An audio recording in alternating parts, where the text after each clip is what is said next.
Hey guys, हम लोग मूल अधिकारों को देख रहे थे। आज हम लोग आर्टिकल 12 से शुरू करते हैं। सबसे पहले आर्टिकल 12 में लिखा है कि इस भाग के प्रयोजन में, यानी कि भाग 3 की बात हो रही है जिसमें मूल अधिकार शामिल है, उसमें राज्य की डिफिनीशन, अगर जहाँ भी राज्य शब्द कुल मिला के यूज़ होता है उसके अंतर्गत क्या क्या शामिल होगा। तो उसमें भारत सरकार और संसद दोनों, राज्य सरकार और विधानमंडल, ठीक है, इसमें विधानसभा, विधान परिषद और राज्यपाल भी शामिल हैं। स्थानीय प्राधिकारी, ठीक है, जैसे लोकल अथॉरिटी, नगर पंचायत, पटवारी, ये टाइप के जो भी होंगे वो शामिल हैं। और साथ ही अन्य प्राधिकारी।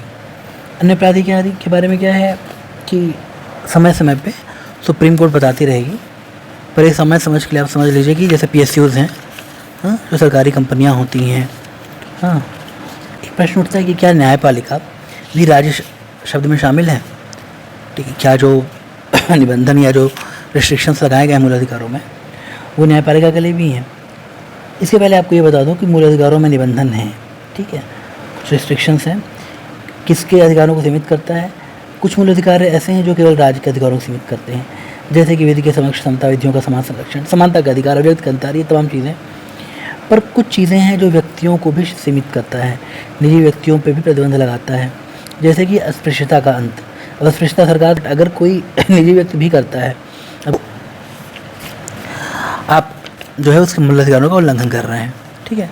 तो कुछ ऐसे अधिकार हैं जो निजी व्यक्तियों के विरुद्ध भी मिलते हैं, ठीक है। बाकी बात करते हैं कि क्या न्यायपालिका भी राज्य शब्द में शामिल है। तो सबसे पहले 1966 में एक नरेश श्रीधर मिराजकर का मामला होता है, ठीक है, 9 जजेस की पीठ बैठती है। उसमें सुप्रीम कोर्ट कहता है कि देखिए, न्यायपालिका को राज्य में अन्य कोई औचित्य नहीं है, क्योंकि अगर आपको न्यायपालिका के खिलाफ भी, देखिए क्या है ना कि आर्टिकल 32 में मूल अधिकारों को उल्लंघन तक वो जाने की सुविधा कहाँ पे है, आप सुप्रीम कोर्ट जा सकते हो। तो वही है कि अगर आप न्यायपालिका का राज्य आपके अधिकारों का हनन कर रहा है, आप सुप्रीम कोर्ट जा रहे हो। बट अगर राज्य में न्यायपालिका भी शामिल है तो कुल मिला के न्यायपालिका के अधिकारों, आपके अधिकारों का हनन कर रही है, तो भी आप न्यायपालिका ही जाओगे। तो कुल मिला के जो कातिल है वो मुंसिफ कैसे हो सकता है? तो बेसिकली जो दोषी है वो जज कैसे बन सकता है? तो कुल मिला के ये कहा गया कि यहाँ न्यायपालिका को आप राज्य की कैटेगरी में नहीं रखोगे, ठीक है। बाद में 1988 में AR अंतुले एक केस आता है, ठीक है, उसमें भी 7 जजेस की बेंच बैठती है। उसमें एक प्रश्न उठा था कि क्या सुप्रीम कोर्ट भी राज्य है। तो सुप्रीम कोर्ट कहते हैं कि हाँ, सुप्रीम कोर्ट को भी जो है अनुच्छेद 12 की तरह राज्य मानना चाहिए। लेकिन समस्या क्या है कि 1966 की जो बेंच रहती है, नरेश श्रीधर मिराजकर वाली 9 जज की बेंच रहती है, तो सीधी सी बात है, बड़ी जज की बेंच जो है, छोटी जज की बेंच AR अंतुले की बेंच के डिसीजन के ऊपर हावी होगी। तो फिलहाल अभी भी न्यायपालिका जो है राज्य की परिभाषा के तहत नहीं आता। लेकिन अब कुछ बातें हैं, जैसे कि आर्टिकल 32 में कुछ 5 रिट्स दी गई हैं सुप्रीम कोर्ट को कि मूल अधिकारों का उल्लंघन होने पे 5 रिट्स वो कर सकते हैं। उनमें से 2 ऐसी रिट्स हैं, सर्शियरी यानी उत्प्रेषण और प्रोहिबिशन, ये न्यायालयों और न्यायिक अधिकारियों के विरुद्ध ही हैं, ठीक है। तो अगर न्यायपालिका राज्य नहीं है तो 5 में से 2 उनके खिलाफ क्यों हैं, ठीक। तो एक ये मुद्दा बनता है। अभी फ़िलहाल क्लैरिटी कम है, बट फिलहाल आप यही मानेंगे कि राज्य की परिभाषा में नहीं आता है। एक और मामला मैं बता देता हूँ, ठीक है, केशव सिंह का केस, ठीक है। केशव सिंह पत्रकार टाइप पे रहते हैं, एक लेख लिखते हैं, विधानसभा को पसंद नहीं आता, तो यूपी की विधानसभा को, तो उनको जेल में डालने का आदेश दिया जाता है। हाई कोर्ट जाते हैं, हाई कोर्ट कहती है कि नहीं, ऐसा है, एक रिट है बंदी प्रत्यक्षीकरण की, अनुच्छेद 226 ही चुकी है, हाई कोर्ट को भी अधिकार मिलता है। तो वो कहते हैं कि आप जो हेबियस कॉर्पस के तहत जेल नहीं भेज सकते। फिर विधानसभा कहती है ऐसा ही, जजेस को भी जेल में डालो। हाँ, 28 जजों की बेंच बैठती है, हाँ, और वो कहती है कि नहीं, आप जजेस को नहीं भेज सकते जेल। बहरहाल विधानसभा ने कहा कि दोनों पेश हों। बहरहाल फिर राष्ट्रपति मुद्दे को सुप्रीम कोर्ट के पास भेजते हैं। सुप्रीम कोर्ट कहते हैं कि देखिए, राज्य के अंतर्गत विधानसभा भी शामिल है, तो वो फंडामेंटल राइट से नहीं खेल सकता। ये आप बस हल्के फुल्के नॉलेज के लिए जान लीजिए, विधानसभा भी राज्य है, और ऑफकोर्स है, ये क्लियरली ऑलमोस्ट मेंशनड है राज्य शब्द में, सरकार और विधानमंडल।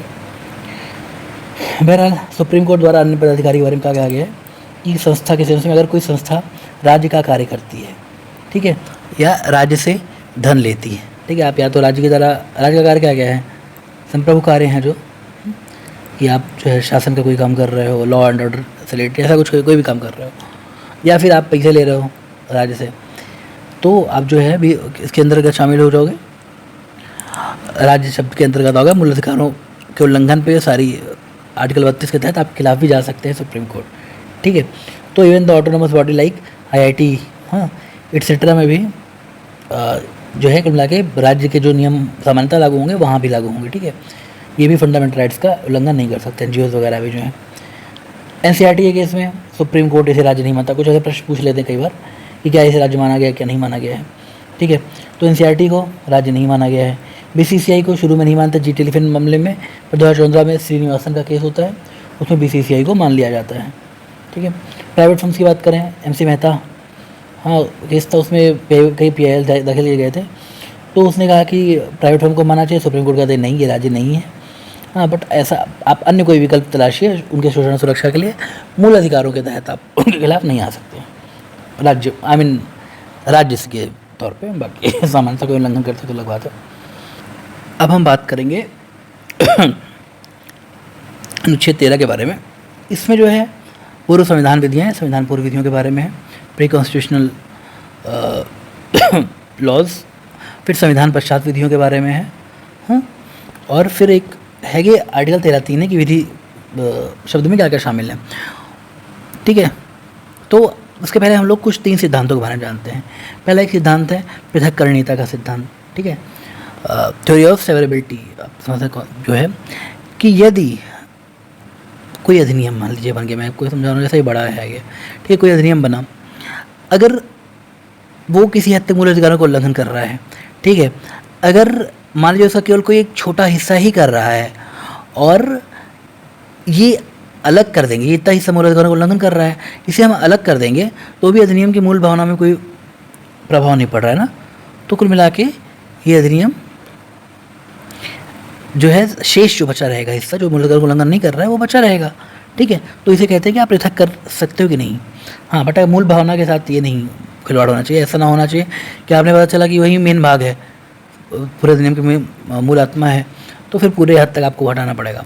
ठीक है, तो यही लिखा है कि अधिनियम के मूल उद्देश्य से समझौता किए बिना फंडामेंटल राइट्स का उल्लंघन करने वाले हिस्से को हटा सकते हैं, तो हटा के अधिनियम अपना कायम रहेगा। पर अगर पूरा उद्देश्य ही नष्ट हो जाएगा तो फिर पूरा अधिनियम आपको बदलना पड़ेगा।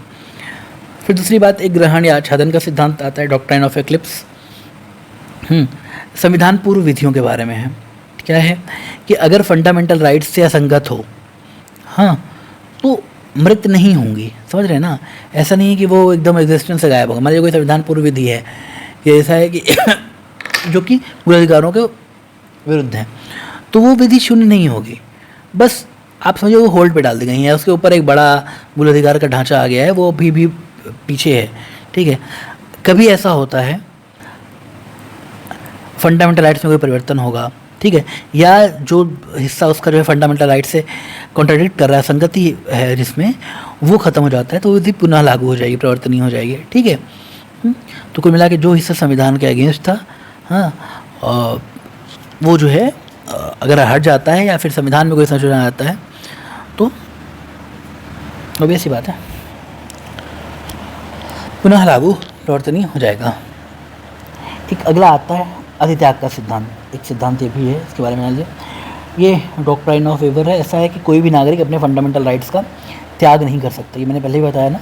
दरअसल क्या है, भारत में जागरूकता कम थी, हाँ, नए नए हम स्वतंत्र हो गए थे, तो हमारी जनता की पॉलिटिकल अवेयरनेस उतनी थी नहीं। और हमारी क्या विकासशील पॉलिटिकल कल्चर के बारे में सवाल लोगों ने पढ़ा था ना, तो हमारा पॉलिटिकल कल्चर अभी विकासशील है। हमारे यहाँ जो है राजनीतिक संस्कृति नहीं पैदा हुई हमारी जनता में, तो उन्हें सही गलत की इतनी समझ नहीं होती। तो अगर हमने कुल मिला जनता अपने मूल अधिकारों का त्याग नहीं कर सकती है, इसका यही मतलब है। ठीक है, अब ये नहीं कह सकते कि ऐसा है आप करो मुझसे स्पष्टता, मैं खुद कह रहा हूँ, कोई दिक्कत नहीं, आप नहीं कर सकते। ठीक है, आपके कहने पे भी। तो हम समझ सकते हैं कि 13(1) संविधान पूर्व विधियों के बारे में है और 13(2) संविधान के पश्चात बनने वाली विधियों के बारे में है। ठीक, अब 13(3) जो है वो कहता है कि विधि शब्द में क्या क्या शामिल है, जहाँ जहाँ भी विधि शब्द का प्रयोग किया जाएगा उसके अंदर क्या क्या है। ठीक, तो इसमें क्या है, अस्थायी विधियाँ, संसद विधानमंडल से जो पारित होती हैं प्रॉपर, ठीक है। इसमें यही है कि कौन कौन सी विधियाँ जो हैं मूल अधिकारों का उल्लंघन नहीं करेगी ना कोई भी विधि। तो विधि क्या है, तो इसमें क्या है कि अस्थायी विधियाँ यानी संसद विधानमंडल द्वारा बनाई गई विधि, अस्थायी विधि राष्ट्रपति द्वारा या राज्यपाल द्वारा जारी किए गए अध्यादेश, प्रत्यायोजित निदान डेलीगेटेड लेजिस्लेशन, ठीक है, कोई आदेश हुआ, उपविधि हुई, नियम विनियम अधिसूचना। प्रत्यायोजित विधान ये होता है कि अब कुछ में शक्ति अपनी जो है एक तरीके से विधानसभा द्वारा कानून निर्माण की शक्ति अपनी दे दी गई है, किसको, कार्यपालिका को दी गई है। हाँ, अस्थायी किसी को भी, स्थानीय स्तर पे किसी को भी दे दी गई कि भैया इन शक्तियों का पालन आप करोगे, प्रयोग आप करोगे आप इन कर्तव्यों को निभाने के लिए। तो कोई भी आदेश, उपविधि, नियम विनियम, अधिसूचना, नोटिफिकेशन, हाँ, प्राधिकार, कुछ भी जो है वो सभी विधि के अंदर शामिल होंगे। साथ ही गैर विधायी विधियाँ, ठीक है, यानी कि रूढ़ी और प्रथाएँ। हाँ, ऐसी कोई रूढ़ी भी नहीं बनेगी कि पता चला कि हमारे जमाने में तो ऐसा होता था इसलिए ठीक है, ना ना ना। तो यही है कि कोई भी रूढ़ी और प्रथा भी विधि के अंतर्गत शामिल है। तो ठीक है, यहाँ पे एक्सेप्शन दिए गए हैं कि वैयक्तिक विधि जो है वो पर्सनल लॉज वो जो है इसमें शामिल नहीं विधि शब्द में। फिर ध्वज संहिता, हाँ, वो मार्गदर्शन है, गाइडलाइंस है, विधि नहीं है, वो भी दिया गया है। फिर संविधान संशोधन विधि है नहीं, इस पर हम लोगों ने पूरा डिबेट देखा ही था, पूरा ऑलमोस्ट एक वीडियो ही देख लिया था। तो क्लियरली है, यही है कि संविधान संशोधन जो है हम लोग किशोरानंद भारती केस में कि विधि शब्द में संविधान संशोधन शामिल नहीं है, ठीक है। तो क्लियर है, कोई दिक्कत ही नहीं है। हाँ, एक 13(4) लाया गया था 24वें संविधान संशोधन, उसमें कहा गया था कि 368 और 13(3) अलग अलग हैं, ठीक है। तो अब हम लोग एक शब्द को देखते हैं, टर्मिनोलॉजी है रूल ऑफ लॉ, ठीक है। विधि का शासन एक प्रोफेसर एवी डाइसी थे, उनके द्वारा दिया गया था। ये ब्रिटिश न्यायविद हुआ करते थे, ठीक है, और उसी परिप्रेक्ष्य में उनके द्वारा दिया गया था। उन्होंने कहा 3 नियम हैं, विधि का शासन कहीं है कि नहीं, क्या वहाँ पे लॉ सुप्रीम है, विधि की सर्वोच्चता होनी चाहिए, ठीक है, यानी कि कोई भी कुल मिला के व्यक्ति या संस्था कानून से ऊपर नहीं है, ठीक है। भारत के परिप्रेक्ष्य में देखें, हाँ भाई, कॉन्स्टिट्यूशन अपने आप वो विधि है जिससे ऊपर कुछ नहीं, क्योंकि वहाँ पे कॉन्स्टिट्यूशन ऐसा लिखित कुछ है नहीं स्पेसिफिक कोई डॉक्यूमेंट, तो वहाँ पे नॉर्मल विधि ही संविधान जैसा प्रभाव रखती हैं, संसद द्वारा बनाई गई, तो कोई दिक्कत नहीं। अपने यहाँ भी संविधान ऐसी एक विधि है जो सबसे ऊपर है, सारे कानूनों, सारे व्यक्तियों, सारे पदों से ऊपर है, ठीक है। इक्वलिटी बिफोर लॉ की बात की गई है, विधि के समक्ष समता, इसका मतलब ये है कि कानून के सामने, विधि के सामने सब लोग बराबर हैं, किसी के साथ जो है गलत व्यवहार नहीं किया जाएगा, अलग व्यवहार नहीं किया जाएगा, किसी के साथ विशेष व्यवहार नहीं किया जाएगा। तो ये चीज़ इंडिया में भी है, आर्टिकल 14 में मेंशन्ड है, आगे आप देखेंगे। फिर ये अगला ये है कि कानूनों का विकास न्यायालयीय निर्णयों द्वारा होता है, ठीक है। तो हाँ, अपने यहाँ भी देखें तो सुप्रीम कोर्ट अपनी अपनी इंटरप्रिटेशन देता ही है। आर्टिकल 143 सलाहकारी अधिकारिता भी जो है, और फिर संविधान के बारे में बताता है कि निर्वाचन का अधिकार जो है उसका, ठीक है, इंटरप्रिटेशन का, तो ये सुप्रीम कोर्ट का राइट है ही, कोई दिक्कत नहीं। और भारत के सेंस में देख लें कुछ और चीज़ें जो विधि के शासन को अलग बनाती हैं। तो सबसे पहले देखिए अपने यहाँ लिखित और विस्तृत संविधान है, हाँ, तो सीधी सी बात है, क्या है कि संविधान की सर्वोच्चता है और ऊपर है, ये भी क्लियर होता है, अन्य विधियों से ऊपर है, ठीक है, क्योंकि सामान्य विधियों में की अपेक्षा संविधान संशोधन कठिन काम है। मूल अधिकार दिए गए हैं जो अन्य कानूनों पे हावी हैं, ठीक है। इंडिपेंडेंट एंड पावरफुल जुडिशरी है कि किसी को कोई भी मूल अधिकारों का हनन करेगा तो आप वहाँ जा सकते हो सीधे। हाँ, एक निर्वाचन आयोग है कि जो व्यक्ति जाए वो जनता का प्रतिनिधित्व ही करे, ठीक है, तो ढंग से चुनाव हो रहे हैं। कैग वगैरह है वो वित्तीय सावधानियों पे, अनियमितताओं पे नियंत्रण लगाने के लिए है। साथ ही हमारे अल्पसंख्यकों और पिछड़े दलित दमित वर्गों के लिए विशेष संवैधानिक अधिकार दिए गए हैं ताकि बहुमत की तानाशाही ना हो। तो ऐसे तमाम कुल मिला के व्यवस्था की गई है कि हमारे यहाँ विधि का शासन बना रहे। जो विधि के समक्ष समता इक्वलिटी बिफोर लॉ है, ये आर्टिकल 14 में अपना दिया गया है। तो साथ ही इसको जो है सुप्रीम कोर्ट ने मूल ढांचे का हिस्सा बताया है, ठीक है। केशवानंद भारती केस में देखा था हम लोग, जो मूल ढांचा है उस पर संविधान संशोधन भी नहीं किया जा सकता, तब ये संविधान का मूलभूत तत्व है, तो ये तो हमेशा रहेगा ही, अस्थायी हो गया एक तरीके से, ठीक है। बहुत बहुत धन्यवाद।